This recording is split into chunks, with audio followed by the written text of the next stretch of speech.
All right, welcome back to another episode. I'm Mercedes Pallmeyer, and today I am joined by Lucas Aaron from Range of Strength. Lucas is a friend of mine who also inspired me to get into deeper range flexibility training. This was many years ago. And since then, it really has changed the way that I think about flexibility. I'm very excited to have him on the show for the first time. Hey, Lucas. Hey, Mercedes. Yeah, Thanks for having me on. Yeah, dude. So Lucas is in Canada. And I would really love for you to introduce yourself a little bit. So, I know bits of information. I'm gonna take a guess here. You were in the military for a little while.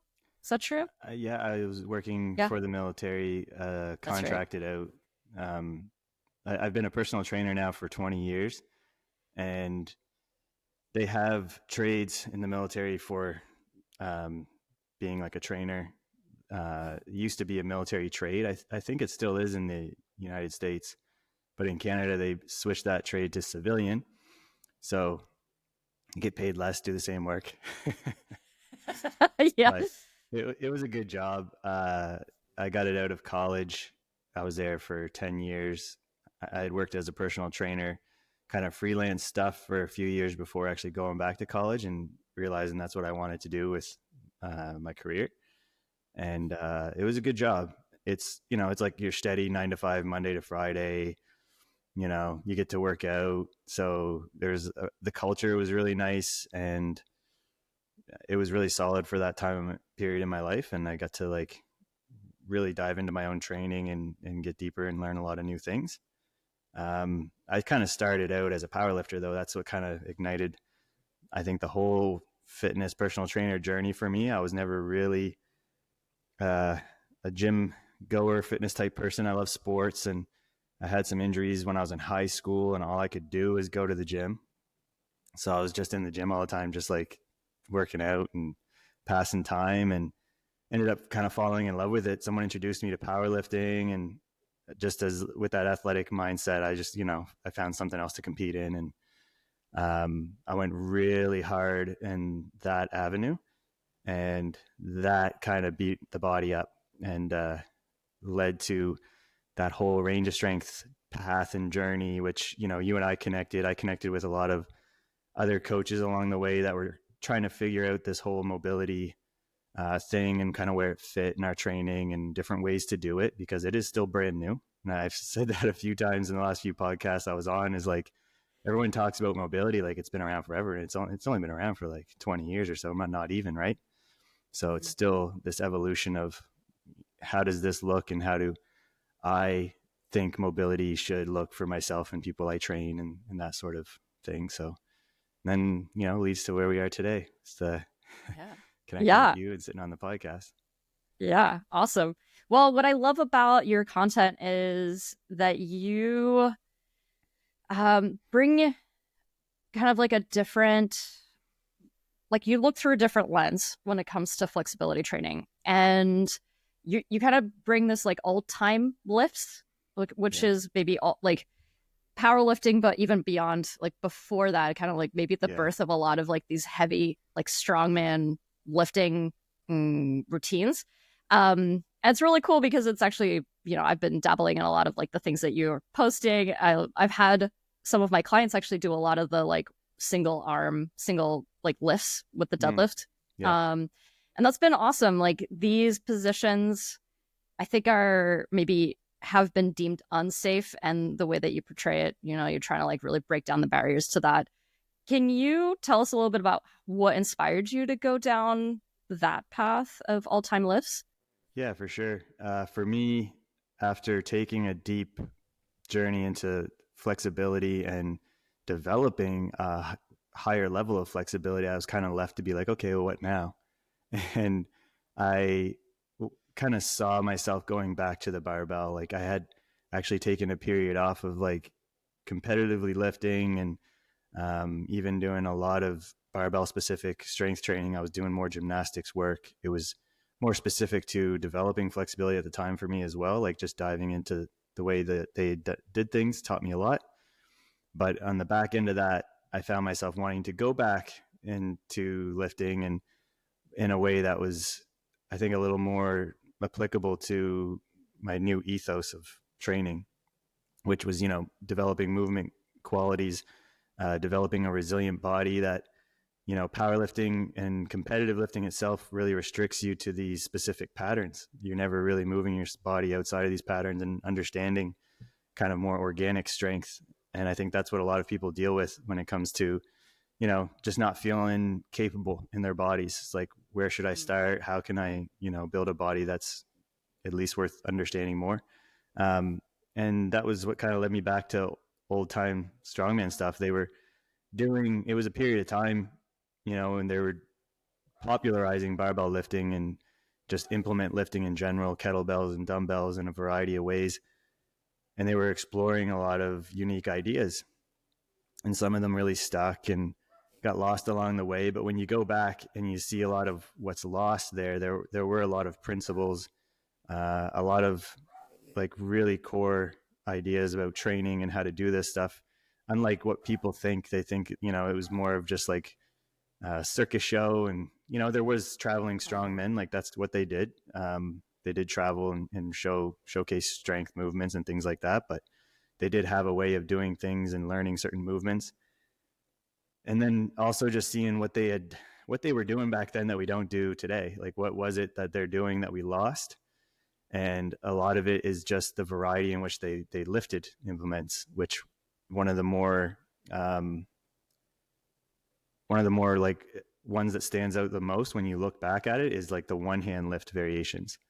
So they saw one hand lifting variations as more of a, I guess, a feat of strength that was deemed more impressive than two hand lifting, because you could lift so much with one hand and it showcased your body's ability to kind of move and organize itself in a really specific way.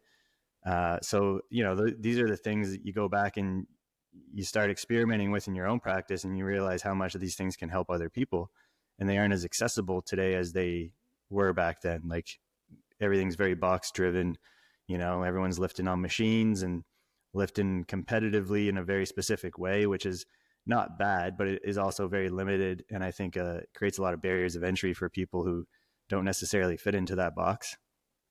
And I, playing the long game too, obviously I'm getting older and going through this journey of powerlifting and then developing flexibility. It's like, I just keep looking for ways to keep pushing my body and enjoying this process of physical culture, which is, keeps me inspired and, sharing new ideas and connecting with people like you. Yeah, that's awesome. One thing about the old time lifts that I find really interesting is that it manipulates the spine so differently compared to just like these linear lifts that we learn, like the deadlift and bench press and squat. And especially, I think with the one-handed lifts, you really have to learn how to organize your body appropriately. Like, do you feel, like in terms of the spinal positions, do a lot of people when they come to you are like, oh, I don't know about this, Lucas. Like, I've heard so much about, I shouldn't bend my spine this way under load. How do you kind of like tell them or like inspire them to try these? I think a lot of people that are finding my stuff are finding it when they're realizing that bubble wrapping themselves isn't working. Right. So it's like they're lifting with what's, quote unquote, a neutral spine. They're trying to implement all these safe exercise variations, and they're still feeling very limited in their body, potentially in pain, feeling like they're just not actually improving or getting better. And a lot of people that find my stuff are themselves wanting to just become more capable outside of the scope of these things that we're limited to nowadays. So it's usually a pretty easy sell, to be honest. But that being said too, it's important for me as a coach to recognize how I do introduce those things to people, because it is like social media today. It can be easy to just find anything and everything and be like, oh, that looks cool, I'm going to do a Max Jefferson curl, and then next thing you know, you are injured and you're lifting beyond your current capacity. So I always try to tie it in to a similar way we do with, other exercise progressions and variations. Like, there's a certain way to start introducing these things to yourself, and Most people that do start working with me are quite excited. So it's sometimes about like toning that down a little bit and saying like, hey, let's start here. And then, creating those opportunities for people to indulge in the excitement is important too. And I just had a conversation with a client this morning about this because he was excited about experimenting. And I think it's such a good point to get someone to where they feel like they can actually try some things that they were thinking about trying on their own within the scope of the program. And he was worried that he was going to like go against things that I had programmed. So it's kind of like setting these expectations of, hey, it's okay to explore a little bit within these kind of constraints and just consider these things and goals that we're working on. So yeah, I think it's a bit of a balance to introduce people to it and also try to embrace the excitement that they're feeling with it. So like letting them explore some heavier weights a little bit and setting certain expectations. That's what's nice about the old time stuff too, is you can start exploring, probably heavier weights than you would do on a 2-hand lift, for example, if you were experimenting with 1-hand lifts. So for someone who's never really pushed themselves in that capacity because they're worried about lifting too much weight, well, putting a decent amount of weight in one hand it has a similar type stimulus, but it's not as worrisome for these people because they're like, oh, well, I feel more comfortable doing that. So you start creating these more entry points that are specific to where they're comfortable lifting. And it's nice to have those tools as a coach and feel like you can offer people these different points of entry. That's a really good point. I love that. And actually, I do want to talk about the 1-arm deadlift and maybe a little bit of my experience with it. So I actually put it into my program and actually the membership program over the winter. So it was like about a 10-week block where we did a regular deadlift on one day, we did a 1-arm deadlift the other day, and then basically a single leg deadlift variation on the third day. And I personally wanted to put it in, and I made this program for myself, really. Not really for the members. I was like, you guys are gonna do the same program. But what was awesome is that it allowed me, because I have been injured, like my elbow's been injured for a really long time, like over 2 years. And it really changed my body, not being able to lift as heavy as I used to or train the same way. And so I was like, okay, I'm coming back into deadlifting. Putting in the 1-arm deadlift is just a way for me to strengthen my spine. That's actually why I put it in there. Because I realized like everything just kind of hurts when I move sometimes and like just like lifting things around the house or in the garage. And I have to say, like, the combination of those 3 types of deadlifts in 1 week, really, like, I probably felt the strongest I've ever felt. And it actually came out through my climbing. I had probably one of the best seasons in Joshua Tree. Nice. And what was great about the 1-arm lift is that it also works your grip strength. And so like because of my elbow, my wrist was not strong. Like my general grip strength was not strong. And so like being able to match the weight to where my deficits were, I think also helped my spine, just like what you were talking about, like I wasn't overloading my spine. And so that, I don't know, the 1-arm deadlift was very exciting for me to work on during that time. And I wasn't climbing a ton either. So like for me to see such a gain in my overall strength and my climbing strength, that was like surprising.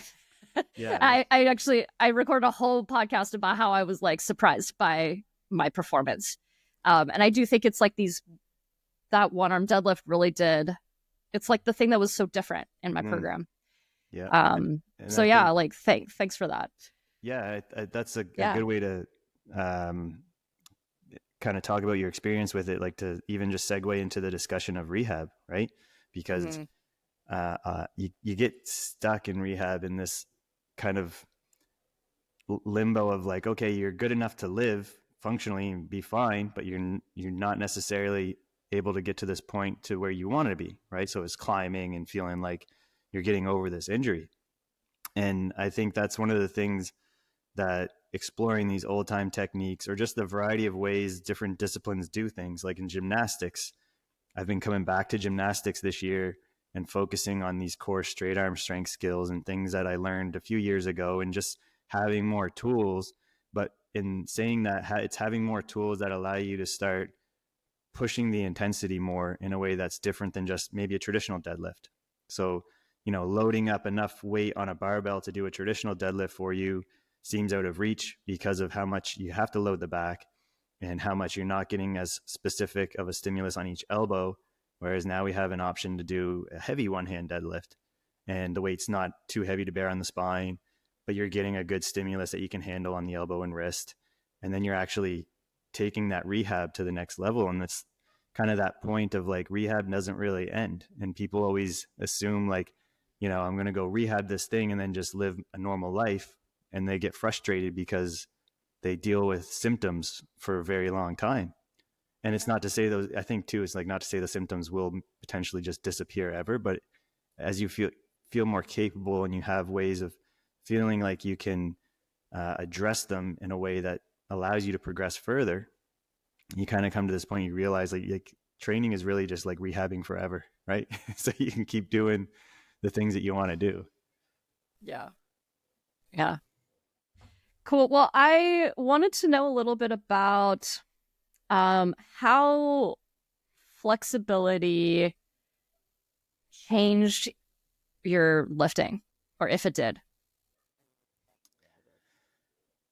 Well, I had a good conversation with a friend about this the other day, because I have gotten to a point where I've improved my flexibility to a point where I forget about those things.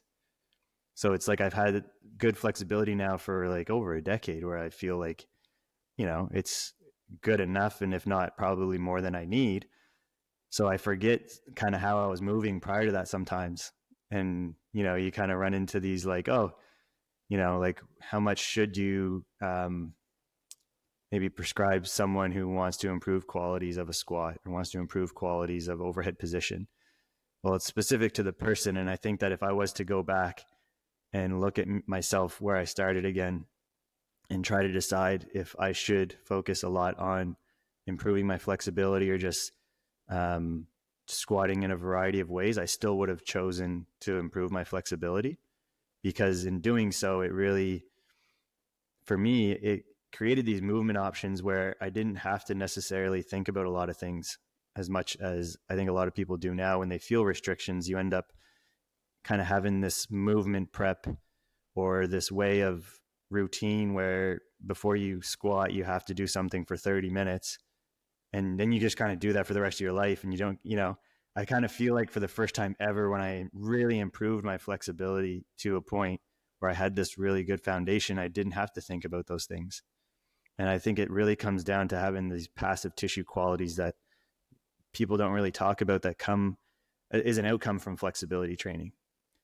So it's not necessarily to say that I'm like a Gumby weak individual, but on top of having, strong muscle tissue and joint health and tendon health, I've also improved passive tissue qualities that allow me to relax in positions and just like have certain control and end ranges that I don't really know any other way of doing it. That's the only thing that, 20 years as a coach, 10 years now, more specifically in flexibility, it was the only thing that really opened up those opportunities for me, this combination of strength and flexibility, but like really doing the flexibility work. And it's still a bit of a, you don't have to stretch kind of world. You don't have to stretch, you just have to do this. And it's like, well, I mean, it depends on what you want. I still think if you want to live in that like unrestricted, I want to squat down to grab something or just hang out here for a little bit. Like if I just talk about my own experience, nothing ever gave me that freedom until I really worked on improving my passive flexibility with my active flexibility and having like that combination of both. So does that answer the question? Mm-hmm. Yeah. That's great. I was Yeah. just like reflecting, like, what was the question again? Yeah. But yeah, it's like hard it's yeah. sometimes hard for me now, because it has been like, it's been over a decade of like, I went through this journey and improved my flexibility. And it's like, I'm the flexible guy now. And it's like, I wasn't that. Right. And I got to reflect on that and be like, well, how was I moving before? And it's like, hard to believe sometimes that it's like I just squat down, you know, hang on a bar or whatever, like without these restrictions that I had before. Yeah. And you know, I try to think of the answer, and I'm like, I did the work. You know, it's Yeah. like it's hard sometimes because you deal with those people that are like they're still looking for that answer. What's the answer? You just got to do the Mm, work. Like you got to do you got to keep doing the program, or you got to keep doing the work that achieves these certain goals, right? If that mhm. is your goal, and it's, Yeah. you know, it's hard sometimes to get that point across for people, but there's Yeah. ways of doing it. Yeah. Well, you just mentioned something that's really interesting where you said, "Oh, you have flexibility and maybe more than Mm-hmm. what you need."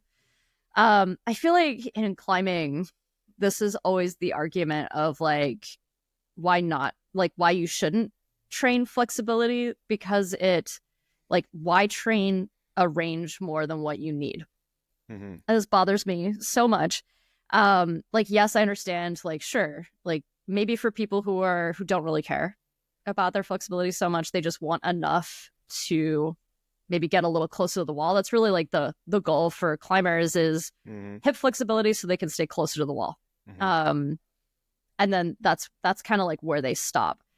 Um, and then there's other folks who are just really excited about getting these like feats of range, like, oh, Yeah. I want to get my splits. And I just think there's like a middle ground even that we could potentially explore as climbers, or maybe anyone, where you don't really know what your body's going to do if you continue to go down this journey. Like, Yeah. like I think you're going to see a lot more than just a little bit more range on the wall.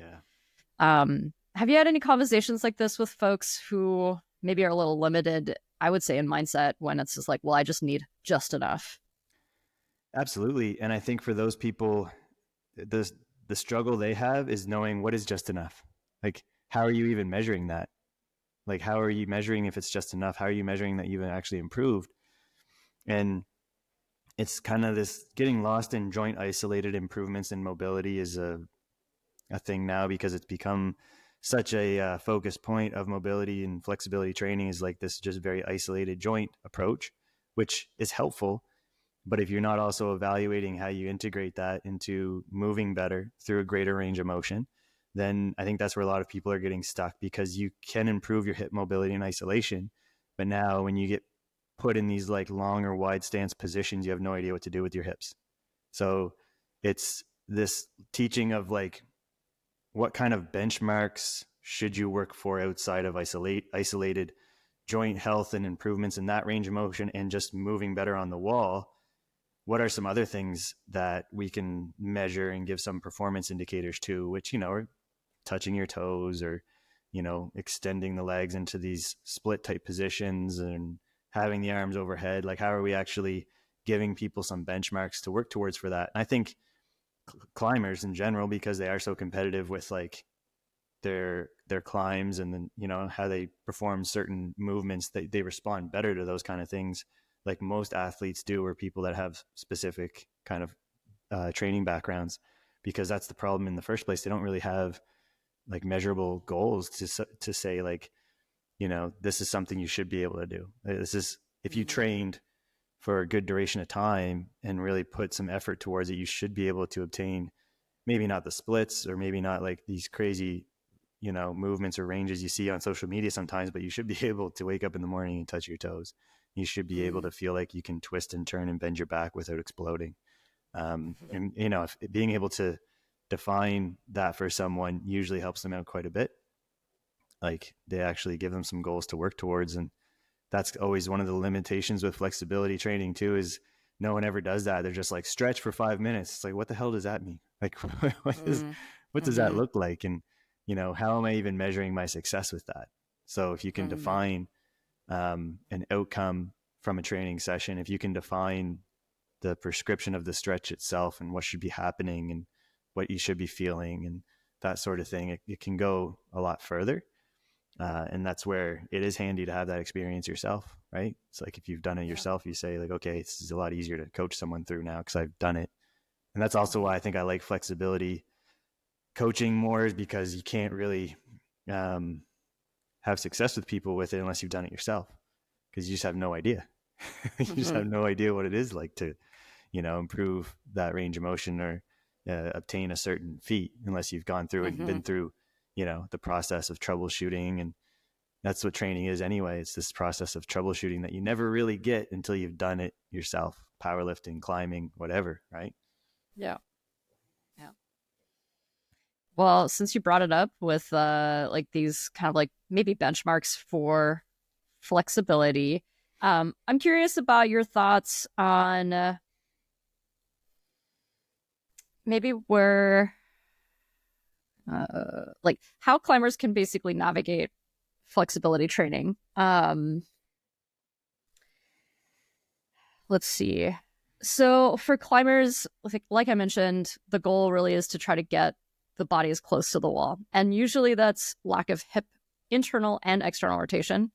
And then there's the wide position, like what we call the frog, or even almost like a side split position. Like we tend to be in those positions quite a bit.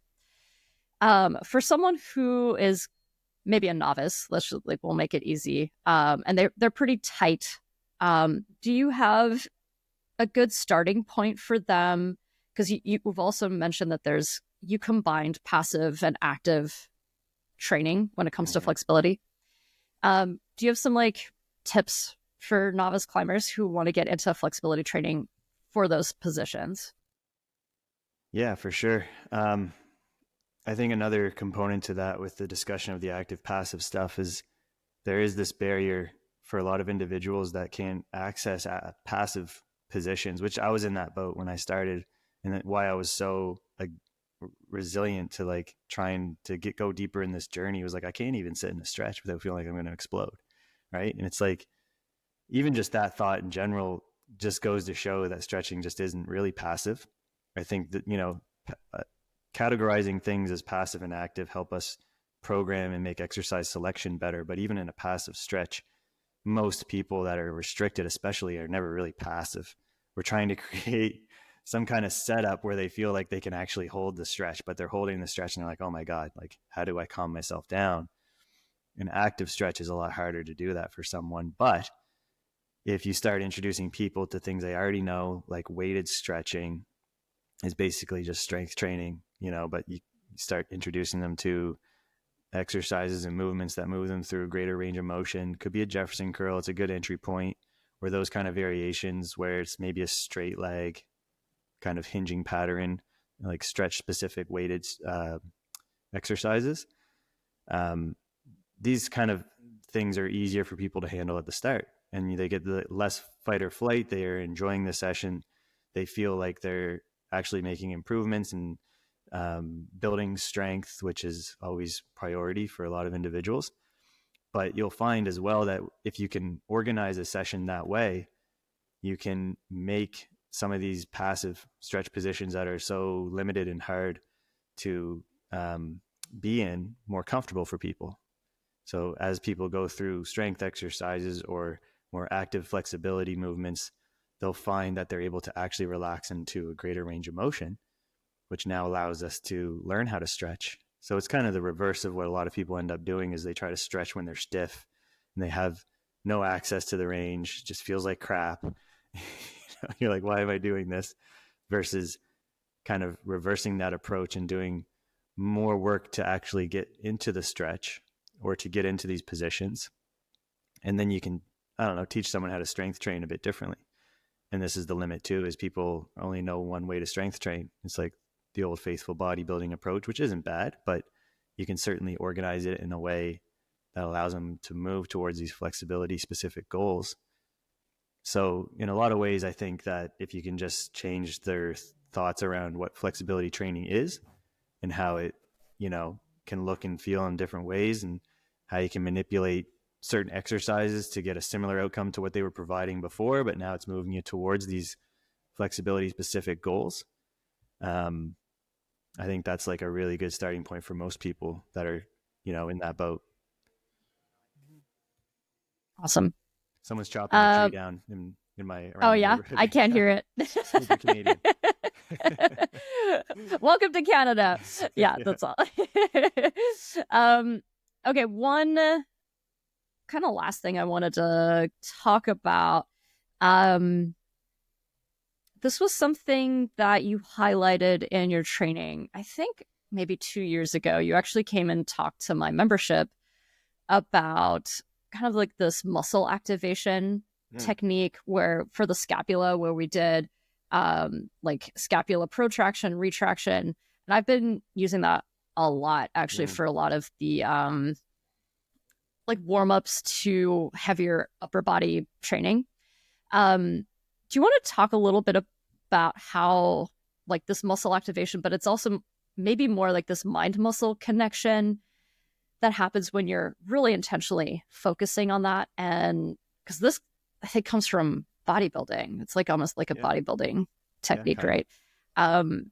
Can you talk a little bit about this concept? Yeah, for sure. And it goes back to the old time stuff as well. Um, Muscle control is what it was called, and it was an internal practice of flexing and controlling your muscles, and it was even more of a breathwork type practice.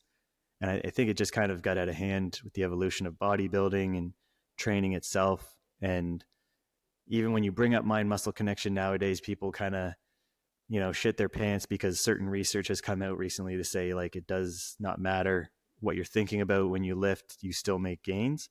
It's like, well, I think that gets too far away from what the goal is. And the goal with what they were doing back then with muscle control and some of the origins of this kind of mind muscle work was to just get a better understanding of your body, not to say you're going to make your bicep bigger because you're thinking about this way, but you're going to understand how your bicep and elbow rotates and contracts and how you can move your scapula in different ways, which is the barrier for most people actually when they start exercising. They don't know how to move or feel anything. So sometimes they end up, sitting on a row machine for 6 months and I've never felt my scapula at all. It's like they're just smashing weights and they don't feel anything. And there's some of these old techniques, like you've tried them, that are quite good. And they just help teach you how to create isometrics with your own body, how to position your body in such a way that teaches you how to contract certain muscles, teaches you how to breathe under tension. And it's humbling because a lot of individuals just never really experience that, and they go to the gym for years and they're just kind of moving through the motions. They're talking about the pain they feel in their shoulders. They never learn how to actually move their scapula. They never learn how to rotate their ankles or knees or anything like that. And this is kind of, I think, where mobility in this whole like joint isolated specific training kind of ends up going, is it creates this internal practice where you're just like actually trying to understand your body and learn how to contract and be in positions and know how to feel certain sensations, which I think is important. Like that's just something we just don't do enough of. You can put constraints in place for people to teach them how to hinge well when they're in the gym. At some point, you got to get rid of those constraints, right? It's like if it's helpful for trainers and coaches to know these things because you can get someone in and get them started right away. But if you make someone feel like they're always limited to a machine or to a certain setup, are we really helping them outside of the gym? Because they're still leaving Mm, and they're like, okay, I can't bend down and touch the toes unless I put a yoga block between my knees and unless I, have a band wrapped around my, it's like we got yeah. to, I think that's where the muscle control stuff can come in. They can teach us how to get people understanding their bodies better and start moving a bit further away from always feeling like you need some kind of external aid to move and feel your body work. Mm. That's fascinating that I didn't know about the research that like if they're measuring strength, maybe hypertrophy. Is that what they're I something mean, it's like all that? hypertrophy, right? It's all Yeah. hypertrophy driven. So it's hard Yeah. to make it relate to what you're trying to teach as a climber moving on a wall or as someone who's trying to Yeah. move better. But Yeah. I'll have to go back and look at it. But there's a lot of argument about, whether mind muscle control helps build muscle. And I don't even know how they're measuring Mm. it, to be honest, because Hmm. can what Yeah. someone's How do you? thinking or feeling Yeah. when they're Yeah. doing something. Um, but yeah, there's a lot of debate about that right now, but it's coming from like the bodybuilding world. And I Sure. mean, at the end of the day, like, you probably don't need to have a super specific um, mindset. And although if you talk to the best of the best when it comes to bodybuilding, they had a very Hmm. very specific mind muscle connection approach to how they trained every part of their body. Yeah. Um, but yeah, it's still super Yeah. important, and I think it's getting overlooked a lot for individuals that are new to, trying to take on fitness in general or just learn new things. It's like we have to really hone in on what it is you're actually experiencing and feeling. And this is even as a online coach, I'm more driven into working with clients that way these days. That's a whole thing, right? Because people will send you Mhm. like a bunch of videos and not say a word. It's like, how did Mhm. this go? Like, Yeah. did you feel any of this? Like, what were you experiencing? Right. And it's Yeah. the same thing. Exactly. You got to get people not just wanting feedback on an exercise, but actually providing feedback on how they did. It's like, Mm. if you're not taking in what's happening when you're doing it, you probably will struggle to see improvements, right? Yeah. Yeah. Well, I think the muscle control technique and just putting intention into your movement is going to help motor control, which for climbers, that's number one, because like climbing is a skill sport. Yeah. Almost everything, strength is a skill. Um, and yeah, I do totally agree that I think it's such a good starting point for anyone learning something new. And I do think it is lost. Like, I don't know a lot of coaches that train that even talk about, why don't you focus on this one muscle or even joint Yeah. as it's going through this range of motion. And like, I think like there'd be so many more breakthroughs in a person's own movement if they just give attention, even just to one session, Yeah. in that Yeah, movement. absolutely. And I mean, I think some people Yeah. get too like caught up in it feeling like you're posing like a bodybuilder, but Mm-hmm. I mean, Mm-hmm. I've learned more about my body potentially through those early years of being a meathead and actually posing. It's Yeah. like, you flex your biceps and, you're feeling yourself kind of move and position your body in a Yeah. certain way. And it's taking the time, like the old time muscle control specialists used to practice it during the workout. They were very big on doing muscle control work between a lift. So if you were doing like a one hand snatch, after the one hand snatch, you would do scapula work and you would do all these certain Mm, poses and flexes so that you would make a better connection to the movement you were trying to do with an implement. So it was like this yeah. combination of internal, external kind of exercise, which is cool. Um, but yeah, like I can even just think back, like when I've read about that, it's just like, yeah, like just actually spending time like flexing your muscles and learning like what you're feeling, like that goes pretty far for a lot of people. And people just don't even do that anymore because they think they're being like a bodybuilder or something. It's like, no, you're just like, you're learning how to flex your pec, and your Mm-hmm. shoulder is giving you problems right now. If you spent, a minute or two just like isometrically contracting your pec without a machine or anything, it would probably take symptoms down a little bit. Yeah. Yeah. I get too excited about Yeah. this stuff sometimes.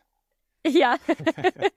I don't, what I'm definitely a culprit of maybe feeding into this where, I used to manage climbing gyms and we would sparsely put up mirrors. Like we wouldn't put mirrors everywhere, mostly so that we weren't, I guess, advocating for people to flex in the mirror or like look at themselves in the mirror. Well, it was like coming from a different space. But since I have been in like doing this work now, I would say probably for the last 5 or 6 years, where I do actually really like looking in the mirror as I'm doing these things. Like there's so much more feedback too. Yeah. Video is a little annoying to have to do because there's no real time feedback. But yeah, like I was definitely a culprit of like, we're taking your mirrors away. I'm sorry. We don't want this ego in the gym, Yeah. but it also fulfills something completely different. Yeah. Yeah.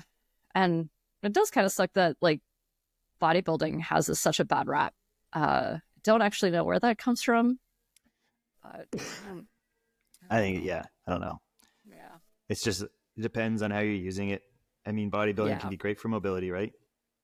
But Yeah. most of my training is bodybuilding. It's like Yep. bodybuilding for flexibility. Um, Yeah. it's just exercise selection and intent. That's the big Mm-hmm. thing for a lot of people. And climbers themselves are very mind muscle connection driven, like how you're Yeah. moving on the wall and what you're feeling. It's like I can see that they would make more connections to even having those type of things in their training.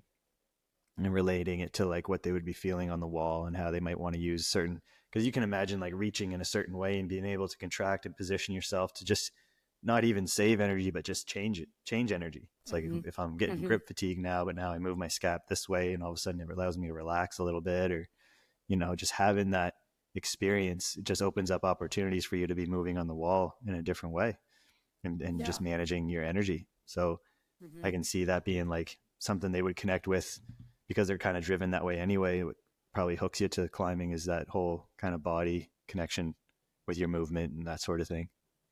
Yeah. Awesome. All right. Well, coming to the end here, as maybe a last question, what's your favorite exercise right now? What are you totally nerding out on? I mean, geez, I love pullovers so much. Oh. And I think I love pullovers so much because people are still like up in a fuss about them not being an effective exercise. And they've done wonders for my shoulders over the years. Like I even was, bad for that before getting into flexibility and changing my mindset on a lot of things. Like pullovers are stupid. You're not working your lats. You're not doing this or that. And then taking the time to read up on the history of it and what kind of movement it really was. It was not an isolation movement at all. And having it go through that process of it actually helping my thoracic spine, opening my spine up, developing my shoulder flexibility to a point now where I'm using a lot of variety of pullovers to just develop strength in my upper body. And I mean, I have a good training history to have good muscle development, but I certainly see a big change in like my lat development and how like my body looks even just from pullovers. And people will message me all the time, like, what are you doing for back? I'm like, pullovers. I've been doing pullovers for like, a long time now. And they just can't get over it because some research paper came out and said the EMG activity was inactive or whatever. It's like, man, like if you just relied on research, you just would not ever make progress in your body. But I do love pullovers. And even I've been doing a lot of heavy single arm pressing with a barbell and a dumbbell in like bench chest pressing, which is a really cool movement because you're kind of like one arm deadlifts, but for pressing, you're rotated, you're very vulnerable, and you're just like really able to like organically move weight. And it feels quite good on the shoulder for someone like me I'm getting back to bench pressing and my shoulder's just old. I don't, it's not shit, but it's old. I find that like those variations feel really good on my shoulder as accessory to benching and that sort of thing. So I think it's always exercises where I'm like finding a way to, just work through stuff, and pullovers and like one arm heavy presses have just been feeling awesome lately. And it's like really bringing me to a level where I want to get back to with whatever goals I have, which are bench press driven. So yeah, those are two that I know for a fact. Pullovers are ones that like more people would be like, oh, thought those were bad. Yeah. No, they're great. Yeah. Yeah. Yeah. So pullover is for the listeners. This is basically you're on a bench, your shoulders are on the long side of the bench and your hips are kind of away. And then you are holding a stick with weight. That's what I normally do. Or if you're Lucas, you're probably using a barbell. And then you're bringing your hands back behind your head and lowering down toward the ground. And I know that there's some variations where you can drop your hips as you're dropping the bar down to the ground. There's a lot of cool variations, which is what makes it a cool movement. Because if you're, limited or you feel like your shoulders aren't responding well, it's like you can try a one arm pull over with one dumbbell and you can just learn so much more about your shoulder and not feel. That's the other thing too, is I think people always just try the traditional pullover and think the shoulders are limited and it doesn't feel nice, but there's so many variations. Lateral pullover, the bent arm pullover, and there's a lot of different movements. It's just a very fundamental movement pattern in general, and just to be able to load it up and start to restore this like throwing type strength that a lot of us just tend to lose over time. It's really nice. Yeah. Awesome. Well, thank you so much, Lucas, for your time. We'll stop there. Yeah, this was great.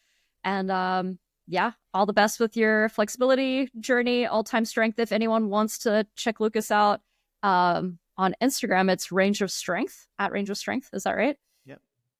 Yeah. Awesome. All right. Well, thanks so much, Lucas. We'll catch you in the next one. Thank you.